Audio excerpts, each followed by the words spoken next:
يا أيها المرسلين محمد وآله وصحبه أجمعين أما بعد أعوذ بالله من الشيطان الرجيم بسم الله الرحمن الرحيم يا أيها الذين آمنوا كتب عليكم الصيام كما كتب على الذين من قبلكم لعلكم تتقون. وعن عائشة رضي الله تعالى عنها كان النبي صلى الله عليه وسلم إذا دخل العشر شد ميزره وأحيا ليله وأيقظ أهله كما قال عليه الصلاة والسلام. بزرگان محترم اور قابل احترام بھائیوں، جیسا کہ معلوم ہے کہ یہ کوئی وعظ و خطابت کی مجلس نہیں، چند منٹ کی ایک تذکیری مجلس ہے. چند بہت بنیادی چیزیں، کچھ اہم باتیں، کچھ ایسی چیزیں جو دل میں بیٹھ جائیں اور انسان کو کے اندر عمل کا جذبہ پیدا کر دیں، یہی اس کا کل حاصل ہے. اللہ تعالیٰ کا بے پایا فضل و کرم اور اس کا احسان ہے کہ اس نے ہمیں اس ماہ مبارک تک ہمیں پہنچایا ہے.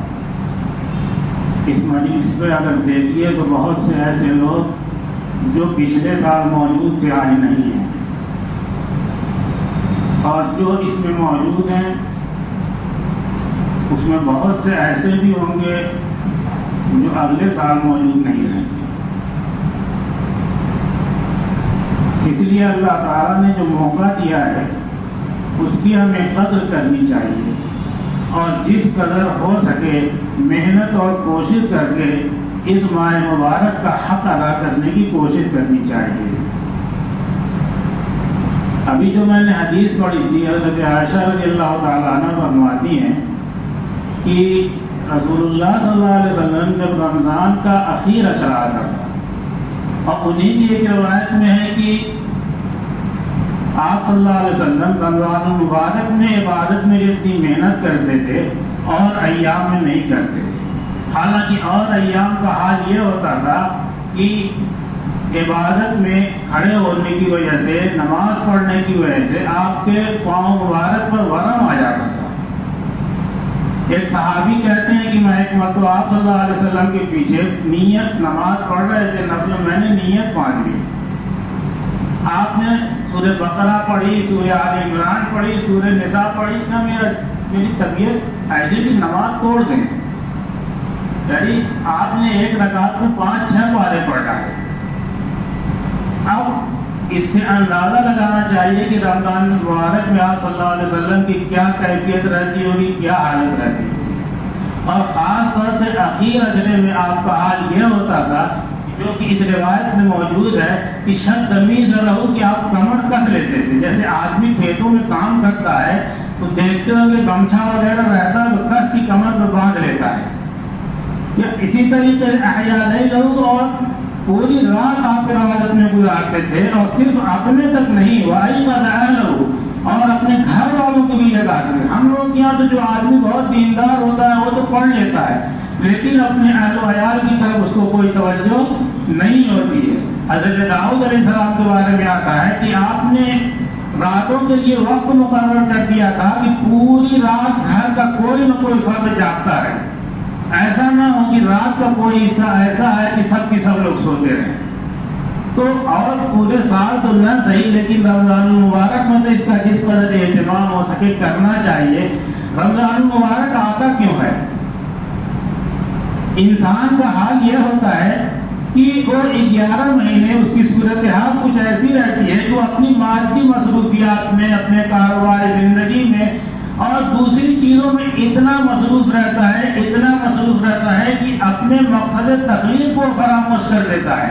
بلکہ کہنا چاہیے تو ایک طرح کا حیوان معاش بن کے رہ جاتا ہے. بس صرف کمانے کی طرف اس کی نظر رہتی ہے، اس کی ایک ذہنیت بن جاتی ہے کہ کیسے کمائے، کیسے اپنی دولت میں اضافہ کرے. مولانا تقی عثمانی صاحب نے ایک لطیفہ لکھا ہے تو لطیفہ لیکن ایک ذہنیت کا عکاس ہے. انہوں نے کہا ایک بڑا تاجر صرف اور صرف 2 کا 4 اور 4 کا 8 کرنے والی ذہنیت تھی. جب وہ مرنے لگا فرشتے آئے اور کہنے تم کو لے کے چلنا ہے، جنت میں جاؤ یا جہنم میں جاؤ. کہا جہاں 2 پیسے کا فائدہ ہو وہاں لے چلو.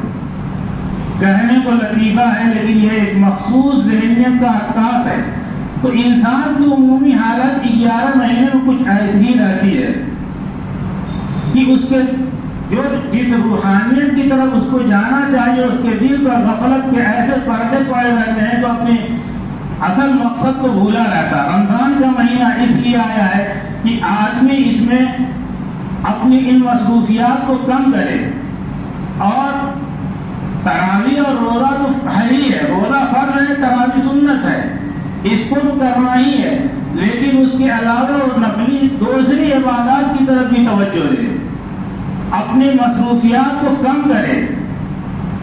جو مصروفیات ایسی ہیں جو انتہائی ضروری ہیں اس کو انجام دے، باقی جن کو آگے پیچھے کرنا ہو وہ آگے پیچھے کرے۔ رسول اللہ صلی اللہ علیہ وسلم کا حال یہ ہوتا تھا کہ پہلا عشرہ دو جیسے جیسے وقت بڑھتا جاتا تھا عبادت میں آپ کا انہماک بڑھتا چلا جاتا، یہاں تک کہ اخیر عشرے میں آپ اعتکاف کرتے تھے۔ اعتکاف کا مطلب یہ ہوتا ہے جب اس دائرے سے آپ باہر نہیں نکل سکتے۔ آدمی جب اس میں آگے محصور ہو گیا، یہاں جب آ گیا تو اب باہر نہیں جانا، تو باہر کی فکر بھی نہیں ہے، اب 24 گھنٹے اللہ کی عبادت میں آدمی لگا رہے۔ اور اعتکاف کا حال یہ تھا کہ رسول اللہ صلی اللہ علیہ وسلم نے کبھی جو ناغہ نہیں کیا، اسی لیے کہتے ہیں کہ سنت کفایہ ہے، اگر پوری بستی میں کوئی بھی آدمی اگر اعتکاف نہ کرے تو سارے کے سارے لوگ گنہگار ہوں گے۔ تو رمضان المبارک اس لیے آتا ہے کہ یہ ایک تربیتی کورس ہے، یہ صرف افطار اور سحری کا نام نہیں ہے کہ آپ نے سحری کھائی اور افطار کر لیا کام ختم۔ اس تربیتی کورس سے آپ کو اس لیے گزارا جاتا ہے کہ آپ کے اندر اللہ کے ساتھ تعلق مضبوط ہو، ہر چیز میں اللہ کی طرف رجوع کرنے کی عادت ہو۔ تربیت کا نظام یہ ہوتا ہے، حضرت عبداللہ ابن عباس رضی اللہ عنہ کی ایک روایت ہے، رسول اللہ صلی اللہ علیہ وسلم کے اخیر حیات میں 10-12 سال کے رہے، ان کے بچے تھے، آپ نے ان سے فرمایا اللہ سے تعلق کی بات بتا رہا ہوں، اللہ پر اعتماد کیسے پیدا ہوتا ہے وہ ان بچوں کے ذہن میں پہلے ہی سے ڈالا جاتا ہے۔ آپ نے فرمایا کہ وَإِذَا سَأَلْتَ فَاسْأَلِ اللَّهَ، جب تم کو سوال کرنا ہو تو اللہ سے سوال کرو، وَإِذَا اسْتَعَنْتَ فَاسْتَعِنْ بِاللَّهِ، جب مدد طلب کرو مدد مانگو تو اللہ سے مدد مانگو۔ یہ جو اسباب کے پردے ہیں وہ ہٹ جانے چاہیے، کرنے والی ذات اللہ کی ہے۔ آپ نے ان سے یہ بھی فرمایا کہ یہ سن لو جان لو کہ اگر پوری امت اس پر اکٹھا ہو جائے تو تمہیں کوئی نفع پہنچائے تو نہیں پہنچا سکتی، باللہ ما کتب اللہ لک، مگر وہی چیز جو اللہ نے تمہارے لکھ دی ہو۔ اور یہ پوری امت اور پوری جماعت اکٹھا ہو کے اگر تم کو نقصان پہنچانا چاہے تو ایک ذرے برابر تمہیں نقصان نہیں پہنچا سکتی مگر وہی جو اللہ نے تمہارے لیے لکھ دیا ہو۔ تو روزے کا مقصد یہ ہوتا ہے کہ آدمی کا تعلق اللہ سے مضبوط ہو، ہر چیز میں وہ اللہ کی طرف رجوع کرے، وہ محنت اور ریاضت کرے، مجاہدہ کرے، اور اپنے اندر جو اخلاق رذیلہ ہیں، جو خراب چیزیں ان کے اندر ہے، برے اخلاق ان کو دور کرے، اعلیٰ آثار اور محاسن کو اپنے اندر وہ پیدا کرے، اور اس رمضان کی برکت سے وہ ایسا ہو جائے کہ نیکیوں کی طرف اس کی رغبت بڑھے اور گناہوں سے جو ہے وہ بچے۔ قرآن کریم میں جس کو تقویٰ کہا گیا ہے وہ کیا ہے؟ اللہ کا استحضار، ہر چیز میں اللہ پیش نظر رہے۔ اگر یہ چیز پیدا ہو گئی یہی تقویٰ ہے، اور قرآن میں جو ہے اسی کو روزے کا اصل مقصد قرار دیا ہے۔ ابھی جو میں نے آیت پڑھی اس میں یہی تو کہا گیا ہے یا ایھا الذین آمنوا کتب علیکم الصیام، کہ تم پر روزہ فرض کیا گیا جیسا کہ پچھلے لوگوں کا تمہارے اندر تقویٰ پیدا ہو۔ تو جو آدمی تقویٰ کے اس کورس سے اس مرحلے سے ٹھیک گزر گیا اس کے لیے زبان رسالت سے یہ بشارت ہے کہ جس کا رمضان خیریت کے ساتھ گزر گیا، سلامتی کے ساتھ گزر گیا، اس کا پورا سال خیریت اور سلامتی کے ساتھ گزرے گا۔ اب یہ ہے کہ ہم کو سلامتی اور خیریت چاہیے کہ نہیں چاہیے، یہ تو ہمارا کام ہے کہ ہم کتنا اس کو اس ماہ مبارک کا اعزاز و اکرام کرتے ہیں، کتنی عبادت کرتے ہیں۔ اللہ تعالی ہمیں توفیق دے اور اس فرمان نبوی پر عمل کرنے والا ہمیں بنا دے کہ جو کچھ بھی ہوتا ہے اسی کی توفیق سے ہوتا ہے ورنہ کچھ نہیں ہے۔